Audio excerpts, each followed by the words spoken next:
अगर किसी को यह समझना है कि ये पाप सच में कितना भयंकर है, उसके लिए उसे यह समझना बहुत जरूरी है कि किस महिमामय परमेश्वर के विरोध में यह पाप किया जा रहा है। अब क्योंकि बहुत ही कम प्रचार परमेश्वर की महिमा और उसकी पवित्रताई के ऊपर किया जा रहा है, अब क्योंकि ज्यादातर प्रचार इंसानों की कानों की खुजली मिटाने के लिए किया जा रहा है और सिर्फ इंसानों के बारे में ही है, और यही कारण है कि लोग पाप से नहीं डरते हैं क्योंकि वह परमेश्वर से नहीं डरते हैं। वह परमेश्वर से नहीं डरते हैं क्योंकि वह परमेश्वर को नहीं जानते हैं, और वह परमेश्वर को नहीं जानते हैं क्योंकि ज्यादातर प्रचारक परमेश्वर का प्रचार नहीं कर रहे हैं। और ये प्रचारक परमेश्वर का प्रचार क्यों नहीं करते हैं? क्योंकि वह खुद परमेश्वर को नहीं जानते हैं। और हम चेन को देख सकते हैं, सही बात है ना? तो कौन सी बात है जिसे आज कलीसिया को जानना बहुत जरूरी है? परमेश्वर कौन है? चलिए मैं आपको एक उदाहरण देता हूं। अगर मैं और आप फुटबॉल, वॉलीबॉल या क्रिकेट या कोई और ऐसी गेम खेल रहे हैं और आप मेरे साथ थोड़ा सा रफ हो जाते हैं और मैं मजाक से कहता हूं कि भाई देख, एक बार और ऐसा करके दिखा, तो फिर देखना मैं कैसे तुझे इस दुनिया से उठा देता हूं। मैं ये बात आपसे कह सकता हूं और हम मिलकर हंस भी सकते हैं इस बात पर, लेकिन यही बात अगर मैं अपने राष्ट्रपति जो बाइडेन से कहता हूं तो मुझे जेल में जाना पड़ेगा। हां, सच में आप ऐसे बयान राष्ट्रपति के बारे में नहीं दे सकते हैं, बिल्कुल नहीं। क्यों? उसके अधिकार के कारण, उसकी पदवी के कारण, उसे देश के राष्ट्रपति होने के नाते आप उसके साथ ऐसा व्यवहार नहीं कर सकते हैं और करना चाहिए भी नहीं। अब इस उदाहरण को लेते हुए आइए हम जरा परमेश्वर के बारे में सोचें।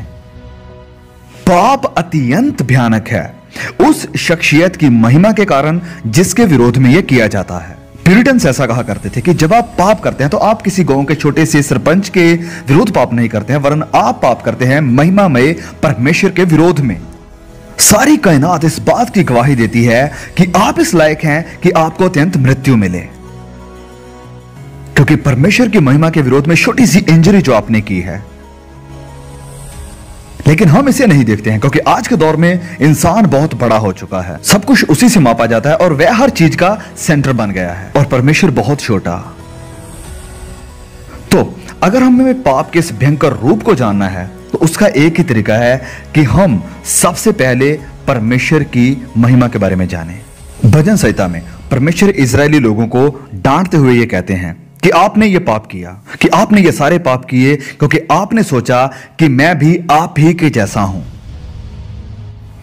क्या आप जानते हैं कि रविवार की आराधना मूर्ति पूजा का सबसे बड़ा दिन होता है आज की हमारी ज्यादातर मसीहत में? हाँ, ऐसा है।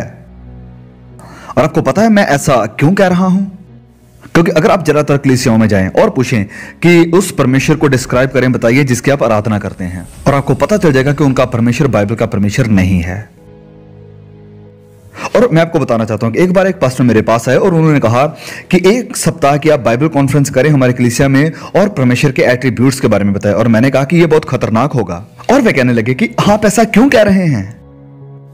मैंने कहा कि पास्टर, अगर मैंने प्रचार करना शुरू कर दिया मेरे विचारों वाले परमेश्वर का नहीं, लेकिन अगर मैंने आपकी कलीसिया में सिखाना शुरू कर दिया क्लासिकल ऐतिहासिक शिक्षा परमेश्वर के एट्रीब्यूट्स को लेकर, और जब मैं पहुंचूंगा प्रभुता पर, न्याय पर, धार्मिकता पर और परमेश्वर के क्रोध पर, तो आपकी कलीसिया के कुछ लोग उठ खड़े होंगे और कहेंगे कि यह मेरा परमेश्वर नहीं है, ऐसे परमेश्वर की मैं आराधना नहीं कर सकता। ज्यादातर लोगों को कोई आइडिया ही नहीं है कि परमेश्वर है कौन, बाइबल का परमेश्वर। तो वह क्या करते हैं, अपनी तस्वीर पर एक परमेश्वर बनाते हैं और जिस परमेश्वर को उन्होंने बनाया उसकी आराधना करते हैं, अपने जैसा परमेश्वर। लेकिन वह हमारे जैसा नहीं है। सब ने पाप किया।